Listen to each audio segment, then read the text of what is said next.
Good afternoon प्यारे बच्चों। जो चलते हैं हम अपने टॉपिक पर। जैसा कि आपको पता है कि हमने कल क्लास में उत्तल लेंस द्वारा प्रतिबिंब बनना कितनी कंडीशन थी सारी करा दी थी। ठीक है, तो जो आज का टॉपिक हमारा होगा क्या है वो अवतल लेंस द्वारा प्रतिबिंब का बनना। ठीक है प्यारे बच्चों, तो सबसे पहले देखो अवतल लेंस द्वारा प्रतिबिंब बनने की भी हमारी क्या है, दो कंडीशनें हैं। और वो कौन कौन सी है? सबसे पहली तो है हमारी कि जब वस्तु क्या हो, कि जब वस्तु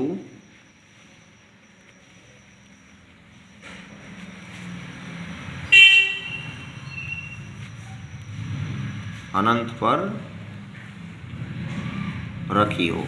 ठीक है, तो सबसे पहले हमारी ये वाली कंडीशन है। तो सबसे पहले देखो, हमने मान लिया हमारे पास क्या है, एक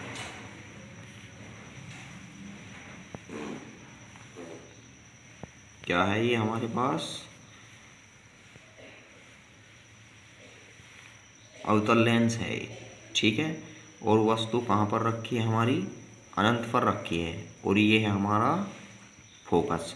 और हमने मान लिया कि क्या है, कि ये हो गया इसका प्रकाशिक केंद्र। अब हमें पता है कि मुख्य अक्ष के समांतर आने वाली प्रकाश की जो किरणें होती है, ठीक है, वे क्या होती है अपवर्तन के बाद मुख्य अक्ष के समांतर आती है जो, यानी हमें फोकस से जाती हुई प्रतीत होती है। ठीक है, यही तो होता है, यानी हमें क्या है, फोकस से जाती हुई प्रतीत होती है। तो हम इसका प्रतिबिंब कहाँ पर मान लेते हैं, किस पर, फोकस पर। ठीक है, इसकी जो हमारी प्रकृति होगी वो भी देखो। अब क्या इसकी जो प्रकृति होगी वो कैसी होगी, यहाँ पर पहली बात तो क्या, सीधी। ठीक है, यानी इस साइड में वस्तु की ओर ही क्या बनेगी, वो हमारी सीधी, और एक बनेगी हमारी आभासी।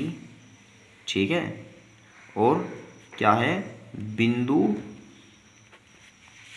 के रूप में।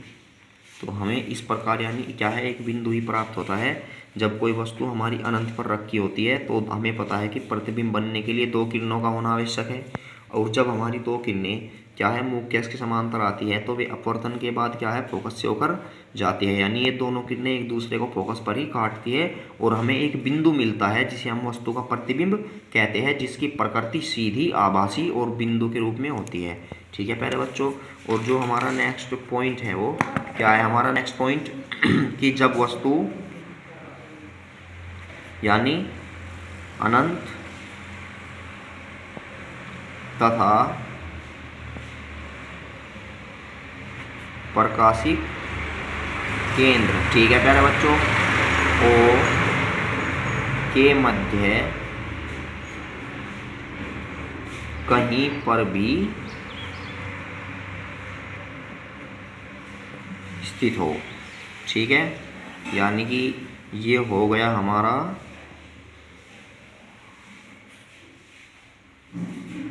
अवतल लेंस, हो गया हमारा ये हो गया हमारा अवतल लेंस। अब हम डायग्राम बना देते हैं। ठीक है, अब ये हो गई हमारी मुख्य अक्ष। ठीक है पहले बच्चों, क्या है ये हमारी मुख्य अक्ष। सबसे पहली बात ये हमने मान लिया। तो ठीक है पहले बच्चों, अब देखो हम क्या, कि वस्तु अनंत और प्रकाशिक केंद्र के मध्य कहीं पर भी स्थित है। ठीक है, अब हम मान लेते हैं कि ये हो गया हमारा मुख्य फोकस। और ठीक है, और हमने मान लिया कि जो हमारी वस्तु है, वस्तु इधर रखी है, ये मान लिया। अब प्यारे बच्चों ये बताओ कि हमें पता है कि जो किरण मुख्य अक्ष के समांतर आती है, ठीक है, वे क्या है, यानी अपवर्तन के बाद फोकस से होकर जाती है। यानी फोकस से होकर तो जाती है वे अपवर्तन के बाद। अब हमें पता है कि जो हमारा ये अवतल लेंस है, क्या है, अवतल लेंस, इसका काम है किरणों को फैलाना। ठीक है, किरणों को फैलाना। तो इसका मतलब ये मुख्य अक्ष के समांतर आती है और फैल जाती है। लेकिन ये हमें, यदि मैं इसे पीछे की तरफ को बढ़ाता हूँ तो फोकस से होकर जाती हुई प्रतीत होती है। और हमें पता है कि जो किरण प्रकाशिक केंद्र से होकर जाती है वह कभी भी अपने मार्ग से क्या है, विचलित नहीं होती। तो हमने प्रकाशिक केंद्र कितना माना है, ओ। यह है हमारा वस्तु, क्या है वस्तु, ए व बी, और ये दोनों किरणें एक दूसरे को जिस बिंदु पर काटते हैं वो बिंदु हमने मान लिया बी डैश। तो हमने बी डैश से मुख्य अक्ष पर एक लंब ए डैश बी डैश डाला, और यही क्या है, हमारा वस्तु का प्रतिबिंब है। ठीक है, और जिसकी प्रकृति हमेशा कैसी होती है, कैसी होती है प्यारे बच्चों, जिसकी प्रकृति हमेशा, देखो, जिसकी प्रकृति हमेशा कैसी होगी,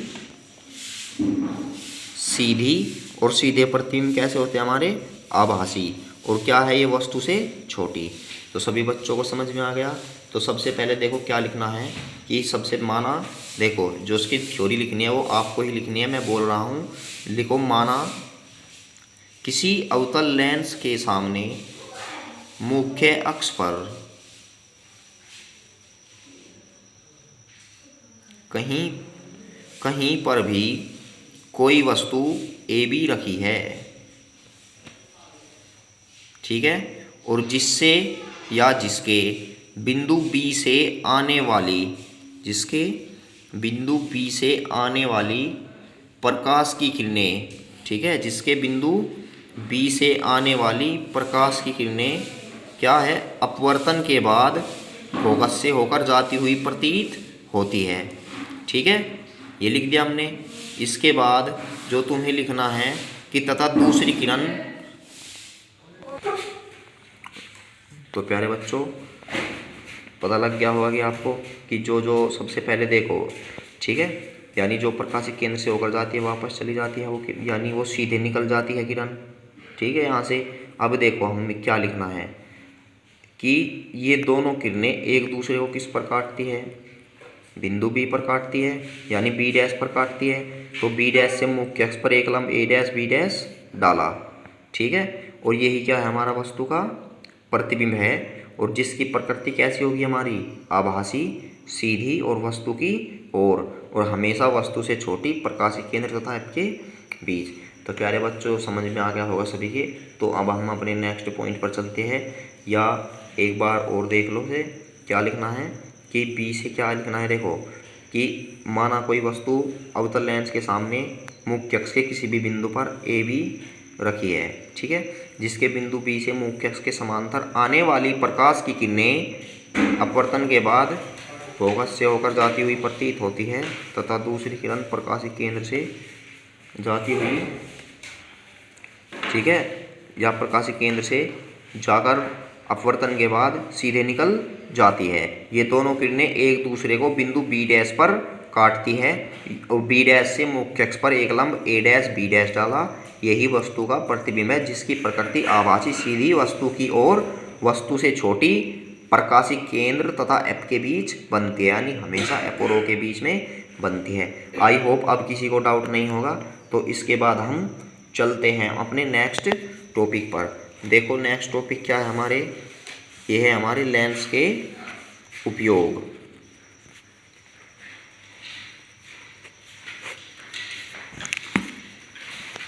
ठीक है प्यारे बच्चों, तो लेंस के उपयोग करते हम। सबसे पहले हम लिखते हैं उत्तल लेंस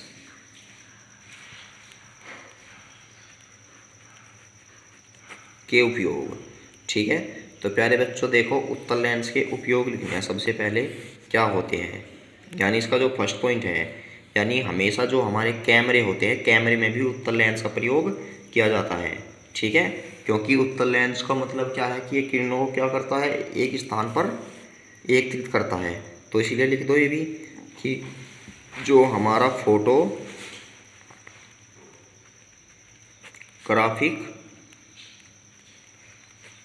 कैमरे में इसका प्रयोग किया जाता है। ठीक है, तो सभी प्यारे बच्चे लिख देंगे इसको, प्रयोग किया जाता है। ठीक है, और नंबर दूसरा पॉइंट है क्या है कि वस्तु को बड़ा आकार में देखने के लिए, यानी वस्तु को बड़ा आकार में देखने के लिए। ठीक है, ये क्या करते हैं, जो हमारे घड़ी वाले भी होते हैं, घड़ी वाले क्या करते हैं, उत्तल लेंस का प्रयोग करते हैं। यानी कि जो हमारे घड़ी वाले होते हैं, यानी जो दुकान वाले, वे क्या करते हैं, देखो जो हमारे घड़ी के पार्ट होते हैं वे बहुत छोटे छोटे होते हैं, तो उन्हें देखने के लिए वे मोस्टली जो है उत्तल लेंस का ही प्रयोग करते हैं, क्योंकि उत्तल लेंस क्या है, छोटे वस्तु को क्या है, बड़ी वस्तु में परिवर्तित कर देता है। यानी परिवर्तित का मतलब है यहाँ से कि जो उसका प्रतिबिंब है वो क्या है, बड़ा बनता है। ठीक है, अब इसके बाद में देखते हैं हम तीसरा पॉइंट क्या है। अब जो हमारी सर्च लाइट क्या होती है, सर्च लाइट, जैसे कि तुमने देखा होगा सर्च लाइट का मतलब क्या होता है, जैसे कि ये गली में लगी होती है, सर्च लाइट बोलते हैं इनको। ठीक है, सर्च लाइट, और जो हमारा हॉल होता है, सिनेमा हॉल, ठीक है, सिनेमा प्रोजेक्टर, प्रोजेक्टर में उत्तल लेंस का प्रयोग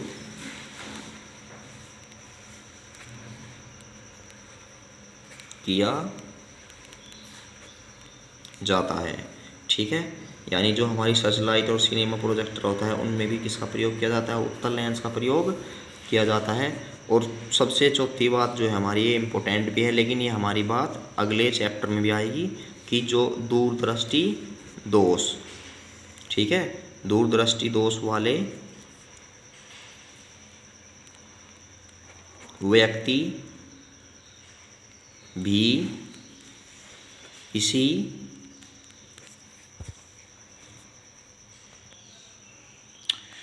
ठीक है पहले बच्चों, तो दूरदृष्टि वाले व्यक्ति भी इसी लेंस का प्रयोग करते हैं।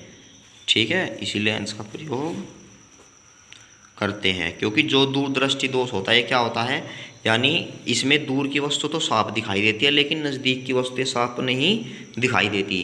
तो इसीलिए क्या है, वे नज़दीक की वस्तु को देखने के लिए उत्तल लेंस का प्रयोग करते हैं, क्योंकि नज़दीक वाली वस्तुएं क्या हो जाती है, बड़ी हो जाती है। अब हमारा जो नेक्स्ट टॉपिक है क्या है, दूसरे वाला इसमें ही, यह है अवतल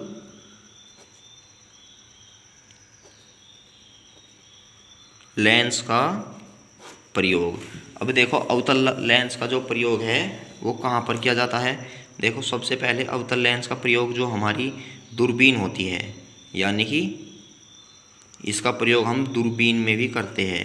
ठीक है, यानी एक गैलोलियो दूरबीन होती है उसमें करते हैं। ठीक है, दूरबीन में लिख दो ये भी, दूरबीन में आई लेंस के रूप में, ठीक है, किसका प्रयोग किया जाता है, अवतल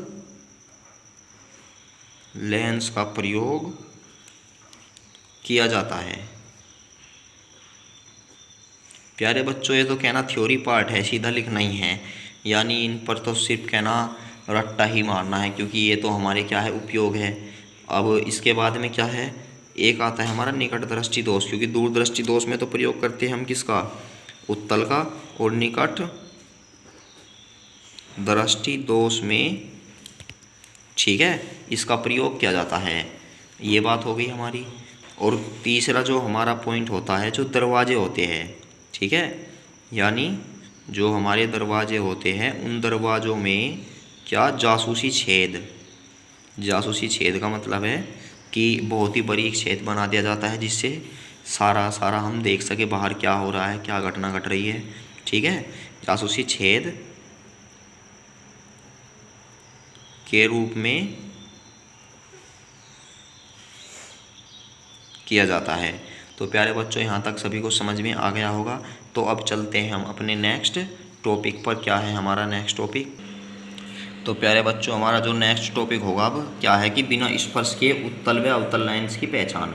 अब देखो बिना स्पर्श के हम उत्तल अवतल लेंस की पहचान कैसे कर सकते हैं। देखो यदि ये हमारा क्या है, ये तो हो गया हमारा उत्तल और ये हो गया अवतल। अब हमें पता नहीं कि कौन सा लेंस उत्तल है और कौन सा लेंस अवतल है। देखो हम इसकी पहचान ऐसे कर सकते हैं, यदि हम हमारे पास कोई वस्तु है, यदि हम वस्तु इसके पास लाते हैं तो इसकी हमें जो वस्तु है, वस्तु क्या है, हमें बड़ी दिखाई देती है यदि हम इस मगर देखते हैं। और यदि वस्तु को हम इस लेंस के पास लाते हैं, ठीक है, तो वस्तु हमें क्या दिखाई देती है, छोटी। तो इसी के आधार पर हम बता सकते हैं कि वस्तु क्या है, यानी लेंस क्या है, उत्तल है या अवतल।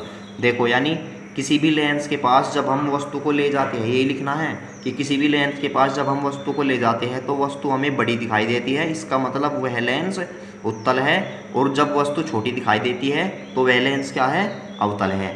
तो सिर्फ आपको केवल यही बातें लिखनी है। क्या लिखनी है कि जब किसी वस्तु को, ठीक है, चाहे जब किसी वस्तु को लेंस के पास लाया जाता है, क्या किया जाता है, लाया जाता है, तो यदि वस्तु का, या यदि वस्तु, ठीक है, क्या है, बड़ी, या ये कह लो प्रतिबिंब, चलो वस्तु का प्रतिबिंब लिख लो, यदि वस्तु का प्रतिबिंब बड़ा दिखाई देता है तो वह उत्तल लेंस होगा। ठीक है प्यारे बच्चों। और यदि क्या है, प्रतिबिंब हमें छोटा दिखाई देता है तो वह कौन सा लेंस होगा, हमारा अवतल लेंस होगा। तो प्यारे बच्चों समझ में आ गया है तुम्हें इतनी बात।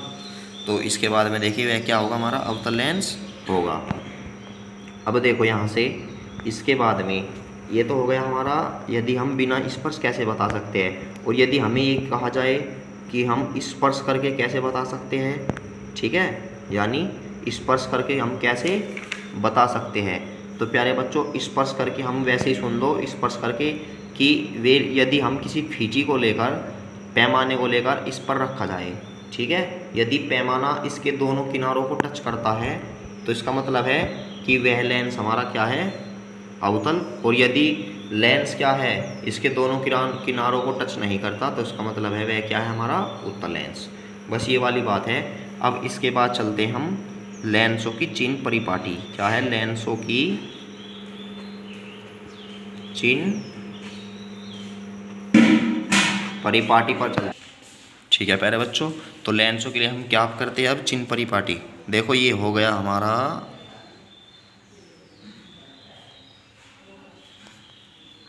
उत्तल लेंस, ये हो गया हमारा अवतल लेंस। ये क्या है हमारा उत्तल लेंस ये हो गया हमारा अवतल लेंस। ठीक है, ये हमारी इनकी मुख्य अक्ष, ये है हमारी मुख्य अक्ष। अब देखो पहले नियम तो यही है कि हमेशा जो वस्तु है हमारी बाईं ओर रखी जाती है, यानी ये क्या है हमारा बायां, यानी ये लिख लो LHS, और ये है हमारा RHS यानी कि दायां। तो प्यारे बच्चों इसमें किसी को कोई डाउट नहीं होगा, आई होप। ठीक है, तो इसके बाद में देखो क्या है, चिन्ह परिपाटी का पहला नियम तो यही है कि हमेशा वस्तु बाईं ओर रखी जाती है, और जो प्रकाश है हमेशा प्रकाश भी बाईं ओर से ही डाला जाता है। तो समझ में आएगा सभी को, क्या है, प्रकाश भी हमेशा बाईं ओर से डाला जाता है, यानी इस दिशा में चलता है प्रकाश, इस दिशा में। तो प्यारे बच्चों ये समझ में आ गया। अब देखो नियम क्या कहता है कि पहला तो यही है कि वस्तु बाईं ओर रखी जाती है और आपतित प्रकाश भी बाईं ओर से डाला जाता है, और सभी दूरियां जो हमारा ये है क्या है, प्रकाशिक केंद्र, यानी जितनी भी दूरियां हैं हमारी सारी किससे नापी जाती है, प्रकाशिक केंद्र से, यानी सभी दूरियां इधर को चलते हैं तब भी इससे नापते हैं, इधर को चलते हैं तब भी इससे नापते हैं, सेम एज अवतल लेंस के, क्योंकि चिन्ह परिपाटी दोनों के लिए समान है।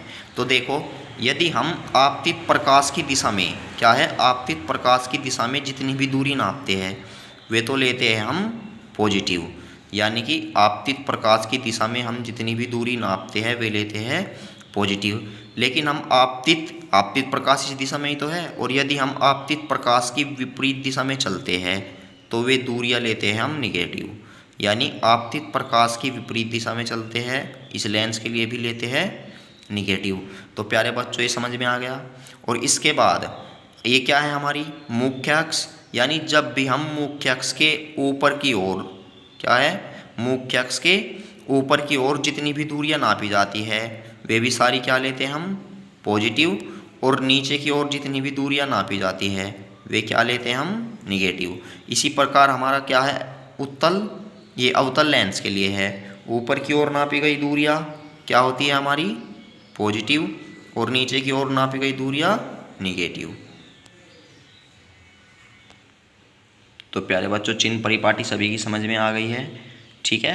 और एक बात और है इनकी, कि जो हमेशा, चलो बाद में ही लिखवाते हैं, चलो ऐसे पहले बताते हैं कि जो हमारा उत्तल लेंस होता है उसकी फोकस दूरी और वक्रता त्रिज्या दोनों ही धनात्मक, सेम एज दर्पणों की तरह, ठीक है। और इसकी एफ और क्या आर दोनों क्या होती है, ऋणात्मक होती है।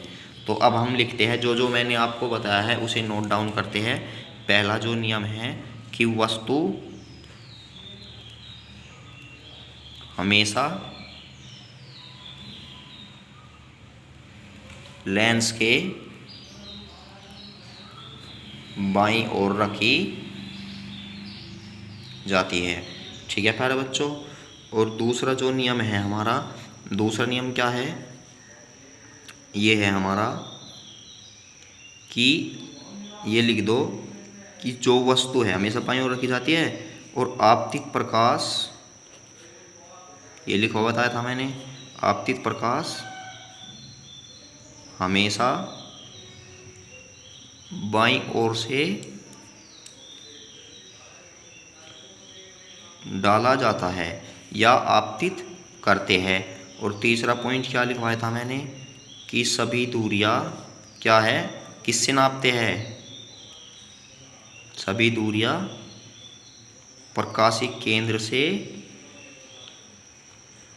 नापते हैं। और चौथा पॉइंट क्या बताया था, चौथा पॉइंट बताया था मैंने कि आपतित प्रकाश की दिशा में नापी गई दूरियां क्या लेते हैं, धनात्मक, तथा आपतित प्रकाश के जो विपरीत है, विपरीत नापी गई दूरियां क्या लेते हैं, ऋणात्मक लेते हैं। तो प्यारे बच्चों, बताया था मैंने, इस दिशा में नापी गई दूरियां धनात्मक, विपरीत दिशा में नापी गई दूरियां ऋणात्मक लेते हैं। और पांचवा मैंने क्या बताया था, कि मुख्य अक्ष के ऊपर की ओर, ठीक है, मुख्य अक्ष के ऊपर की ओर नापी गई दूरियां क्या लेते हैं हम, धनात्मक, तथा इसके जो नीचे की ओर है, ठीक है प्यारे बच्चों, नीचे की ओर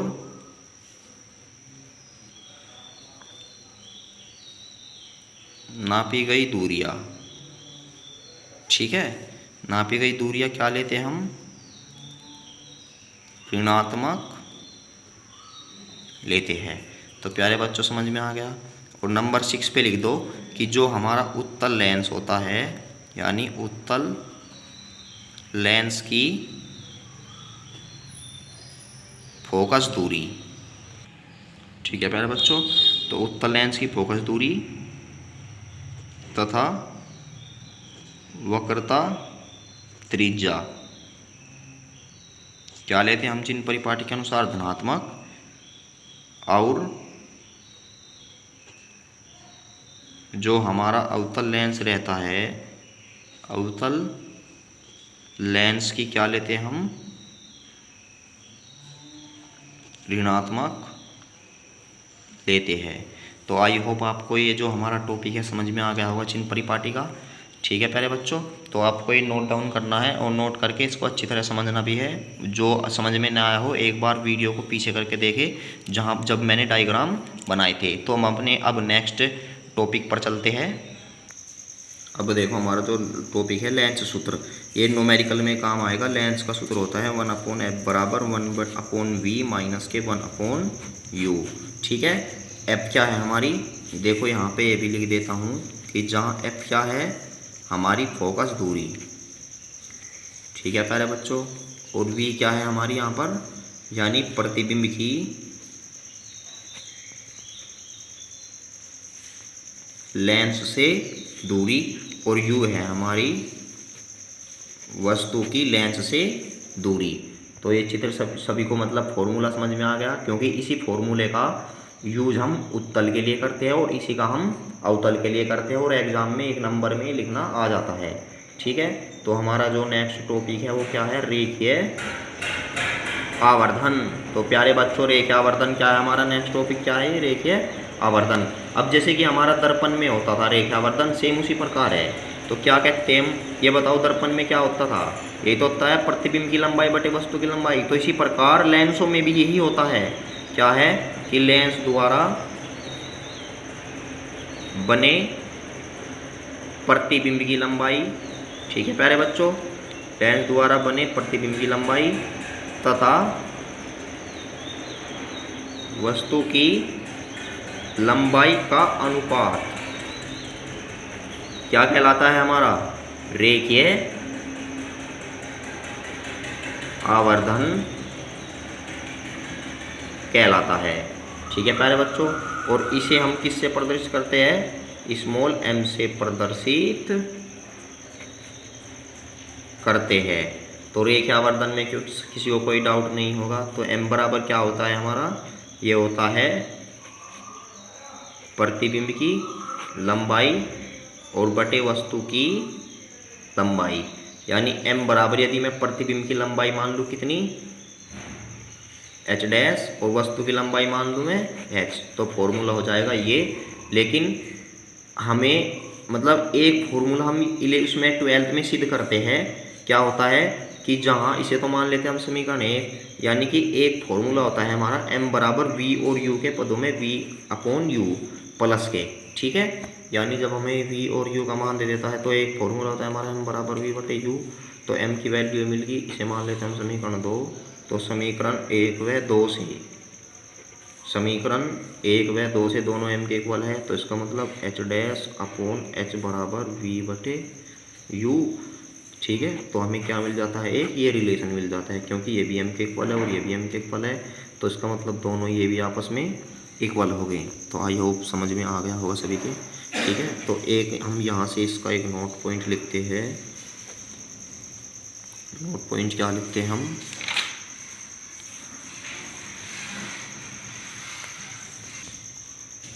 इसके लिखते हैं हम सबसे पहला जो नोट पॉइंट है क्या है कि जो हमारा वास्तविक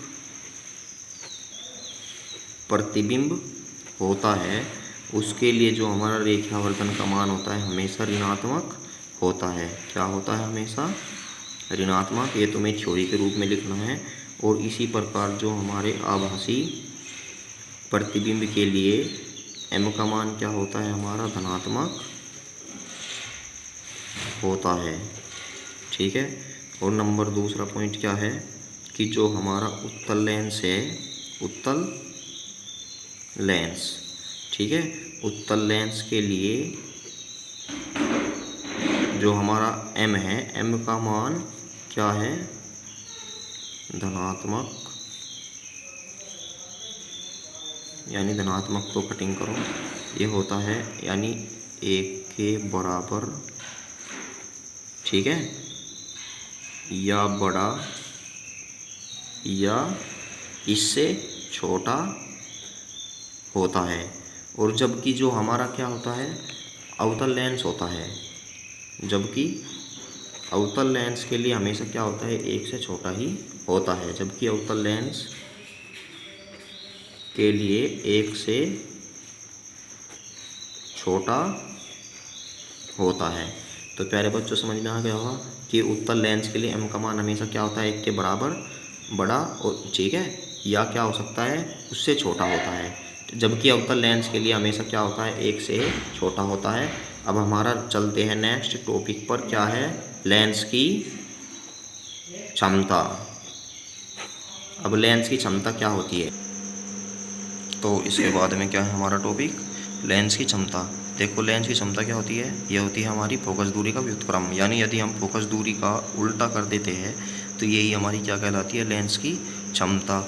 या हम ये भी कह सकते हैं कि लेंस है, लेंस क्या करते हैं, या तो किरणों को फैलाते हैं, ठीक है, या तो किरणों को फैलाते हैं या उन्हें एक स्थान पर एकत्रित करते हैं। उनकी अब प्रकृति भी क्या कहलाती है, हमारी लेंस की क्षमता कहलाती है। लेकिन हम यहाँ गणितीय रूप में लिखते हैं कि फोकस दूरी के व्युत्क्रम को लेंस की क्षमता कहते हैं और इसे P से प्रदर्शित करते हैं। इसका मात्रक डायोप्टर होता है और P बराबर होता है 1/f, यदि f का मान दिया हो मीटर में, ठीक है। और दूसरा फॉर्मूला होता है P बराबर 100/f, यदि f का मान दिया हो सेंटीमीटर में, क्योंकि इसके न्यूमेरिकल भी होते हैं। तो f का मान जब मीटर में दिया हो ये लगाते हैं फॉर्मूला, और सेंटीमीटर में दिया हो ये लगाते हैं। और उत्तल लेंस के लिए P का मान धनात्मक और अवतल लेंस के लिए P का मान ऋणात्मक होता है, तो ये भी याद रखना है। तो प्यारे बच्चों, आई होप ये वीडियो आपको समझ में आई होगी। तो मिलते हैं हम अपनी नेक्स्ट वीडियो में।